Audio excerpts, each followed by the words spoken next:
Good afternoon, ladies and gentlemen. Matt Letchford here once again, 1836 Property Management, as always in downtown, beautiful Austin, Texas.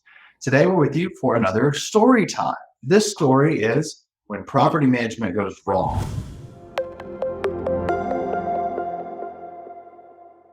So let's find out what went wrong.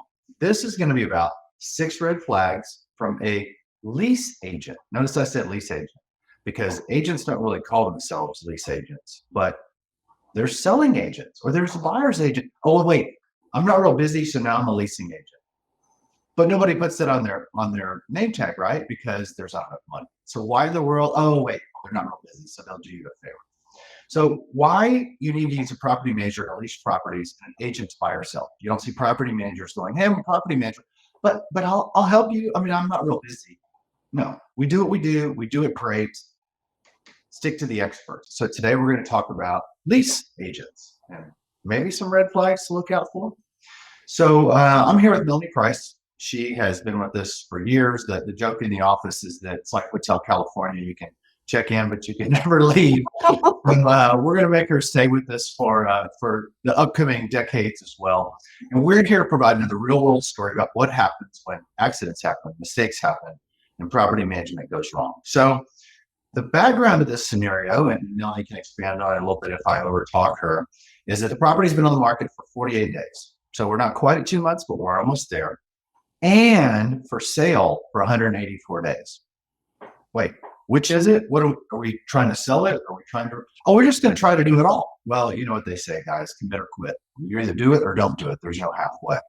So the owner's agent has been listing it for sale, not successfully. Then listing it for lease, not successfully. Of course, we're not going to name names, but he called in and he felt guilty for the owner called in and felt guilty for giving his agent the listing, but realized it's not working. Guys, if it's not working in 184 days, you've got a lot more going bad than just one thing. 90 days is a real heart to heart in real estate. And maybe you don't need to move in 90, but you need to be down on the facts in 90 days. There's no more playing around. There's too much money involved. So Melanie took a long look at the listing, found the following issues that have been prevented, and she's going to walk us through this. So Melanie, what did I leave out in the overview of this that you want to set the scene for? Yeah, so it's a current investor and they did feel guilted into giving their sales agent the listing. And after, a month and a half on the market, he comes to us and realizes, oh, I probably shouldn't have done that. It's not what they're experienced in. And so, yeah, I had to look at the listing and I've been doing this now for almost 7 years. And how many properties do you manage currently? Was that How many properties are you managing currently? 3? No. How many properties do you manage? Oh, I'm at 150, give or Okay, take. so you lease a property almost twice a week or every 4 days if your other properties renew every 2 years. Mhm. So you're doing at least 75 to 100 repetitions a year by onboarding new properties and so on. So about every 3 days, you're doing this process. Yeah. Times 7 years. So yeah, that's what we do. We look at these listings and we see, what can be done better. Because our goal is always to lease out our investors' properties as quickly as possible. We realize time is money, and so we do look at all of these in a lot of detail. So when he sent me the listing, I took a look at it, and I found about 6 different things that were my red flags that we shared with him. And the first thing is that it was listed too high. It started too high, and that is normally what our biggest concern is. We don't want to start too high. We want to start at a competitive rate, because the longer you stay on the market, worse it looks to prospective renters. And then we also the sale listing was live at the same time. So I didn't go to the property myself. I don't know if there was a sale sign and a for lease sign. I don't know what that situation was, but anyone that's looking to lease a property, most of the time they're going to want to be there, at least somewhat long term. They don't want the idea that it's just going to be sold to another owner or investor, quick right after they move in. So yeah, I mean, anyone that was looking at that would have, even if they went to schedule a showing and they saw for sale sign in the yard, like that's already first impressions not really good. The next one is there was no washer or dryer listed. So when I first started here, no washer and dryer honestly wasn't a huge deal. At that time, maybe a refrigerator wasn't even that big of a deal.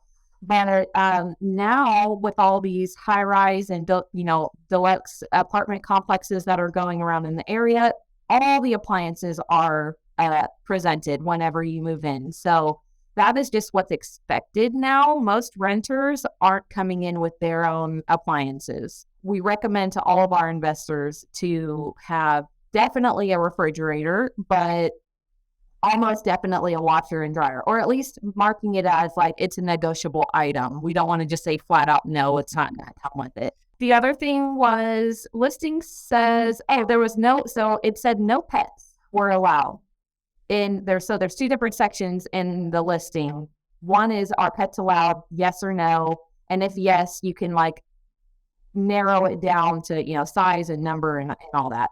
This one straight up said no. So anyone that is looking for a leased property that has pets, and we've found that probably more than 50% of our tenants now have pets. So you're reducing your listing to reaching at least reducing it by 50%. But in the remarks, it mentions that pets are negotiable. So if they're well behaved. So, but the people that have pets aren't even going to see that. So and you want to be able to say, yes, I'm going to allow pets, but even then saying, whatever, if they're well behaved, like anyone's going to say they're not. So there's two more things that were like the big red flags. So the second to last thing was the marketing photos were taken while this house was still under construction. They, some rooms didn't have flooring put in. There weren't mirrors in the bathrooms. That's not a really good look. And then you can also see that the houses next door were still being built and under construction. It didn't really like show the property really well. And am I going to go and walk into a construction zone? Right. You don't even know what you're walking into whenever you're scheduling these showings. There was no, the appliances weren't there. There was no fridge, stove, vent hood. None of that was installed. No blinds on any of the windows. Don't know if those actually came with it. Yeah, so just all over, like these are all first impressions. You want to, like if I'm a renter looking at a listing online, I need things to draw me in to even schedule a showing. If not, I'm just going to click right past it and go to the next one. And then the last thing is it was marked that it had a private yard, but in the pictures, it shows that there's no fence around any part of the property. So whether or not their fence just wasn't installed yet, and the pictures were taken before that, who knows? Yeah, I mean that's a decent sized list of things that were well preventing this investor from getting his property leased. So it's interesting because they had an agent who cared, but they didn't do this all the time. And these are minor mistakes, right? Right. But they catch up to you. That one about the pets alone, if you chose, I want to see all properties for rent that permit pets. Mm-hmm. Never see it. So that minor little click, the wrong box, eliminated so many people. I would say closer to 65% of our renters. Yeah. So you've got to be flexible. If it's one of the properties that we manage, we've got pet guarantees. So owners always go, oh my gosh, what am I going to do? The pet's going to start. It's a non-issue because at 1836, there's a guarantee. We make pet income. You get a pet guarantee. If the pet is damaged, we pay. The whole thing works out. So we don't rent to dangerous breeds. We don't want to put a horse in your house. Yeah. We've got to pay that out, but we've got to get your place rented. And so therefore it works out with the guarantee. So let's real quick in closing kind of run through this because you and I could talk about this for a half hour over coffee or something and have some good drinks. But we need to talk about what they could have done different. With the list price, they started too high. Yeah. I don't think people realize your objective is not to meet the market. Your objective is to beat the market. You're competing for people's attention and their application and their lease. You're not out trying to get one of maybe lucky or I don't know. No, this is a competition. So this guy was, let's just say, 2 months on the market by the time he made a decision or go anywhere else. Our properties average about $2,500 in rent. That's $5,000 gone because of minor things. And if he started too high, what if he had gone $100 less a month? He would have lost maybe after 2 weeks in the market, I don't know, $1,800, $2,000, but he already lost $5,000 and went nowhere. Guys, it's a competition. This is not holding hands out here and trying to meet the market. This is trying to beat the market. Do you agree with all that? Oh yeah, for sure.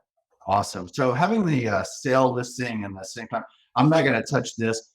It does scare people away, but beyond that, commit or quit. Whether it's your relationships in your life, whether it's anything else, pick the people that you believe in, trust them, commit to them, and go forward. Communicate with them effectively. Don't wait 184 days to have real heart-to-hearts. It's okay if you disagree. It's okay if you go a different way. But guys, commit or quit. That's the way it is. You have to have appliances on number 3, washers and dryers. You got to have appliances, ladies and gentlemen. In Austin, Texas, the average rent is $2,500. Years ago, it used to be looked at as if you rented, it was not as great. You were not as good. Nah, not anymore. People now move. They want to rent. It serves a purpose, and they're renting expensive places, probably more than a lot of our homes cost. So no more of this halfway. Well, it's good enough. We hear that a lot. We have hotel room ready standards, and we tell these owners it's got to be there for a great tenant. The people that pay their bills, that respect their family, do things right. Those people aren't going to be just good enough. You got to compete. Good enough doesn't compete. No pets. We kind of beat that with the dead horse, but guys, pet guarantees, we got you covered. Let's let this pet thing go. We don't want to pay out on that either, but we've got to get it rented. Marketing photos, 101. I mean, 184 days, they could have, even if they redid the sale photos, they could have used them. But I don't know why we're not even going to pick out of it, but you got to have good photos. This is why we do not put a property on the market until it's vacant and hotel room ready so we can take great photos. What happens if it's under construction? You get a tenant, they want to move in. Oh my goodness, the floor is not here. Oh yeah, the windows. Oh, the appliances are back. We can't play this game, guys. This is a business. So we've got to deliver. We've got to compete. We've got to do what we say what we do, and we've got to be on time. So when the property's ready, then we take the photos, then we go to the market, and everything works smoothly. The last is the private yard. I think there's big misunderstandings about this. I just want people to go back to not what you can do, but what might happen to you. You could say, well, legally it's private. Okay, well, yeah, legally you're right. So what happens when somebody puts a dog in the backyard and that dog gets triggered one day and attacks the neighbor? Is it still private? Good luck in court. The only people who win in court's attorneys. You don't want to go. We've got some things that people can improve upon more than anything else. Go to the experts for whatever you need. Leave that work to the experts. I got to tell you, I could put a fan up in my house, but I don't do it anymore because I don't either want to get electrocuted or have a fan follow me. Or the worst thing is you put it up and then they go ring, ring, ring, ring, ring, ring every time you turn it on because you're not the expert. It sounds silly.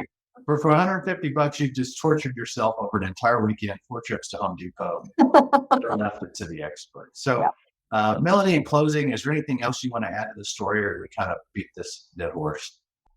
I think it just comes down to using someone that is experienced in that field. And while real estate agents in general are experienced in real estate, it's property managers really are the ones that are going to be experienced in leasing and what it takes to find a good tenant that's going to take care of your home. I mean, there's so many different fields on the MLS that we can check and not check, and descriptions that you can provide. But this is what we do every single day. Kind of just leave it up to the experts, just like you said. Yeah, be careful of anybody doing you favors in life. There's typically a catch to it, and a lot of agents, will help you buy a property and do you the favor of leasing it. But once that lease is signed, which we use a custom lease, the TAR lease is not to our liking. The addendums are there. You're stuck. And if they just found a tenant that looked good but didn't do the digging or know what the flags are to look for, guys, you almost can't get them out now with the way the courts are. And that's a whole another story about how difficult it is with changing laws and landscape. So I agree with you, Melanie. Stick to the experts, let them do what they do. No matter who it is in your life, go do your job because you're an expert, and then hire those people to do those things. Everything works out easier. So we really appreciate you guys tuning in with us for these real world scenarios. We've got another one coming up for you soon related to maintenance and what to do and not to do. And boy, those could go on endlessly, but we're going to keep telling the stories because until people stop doing it, we're just going to keep sharing the news with them, and hopefully we can save them money. Our objective is to make you a better real estate investor, to save you money, to help you avoid visible and invisible risks because we know they're there. So tune in next time. We'll see you guys again on our YouTube channel. You can find us online at 1836propertymanagement.com or give us a call, 512-994-4323. Take care and thanks. Thank you.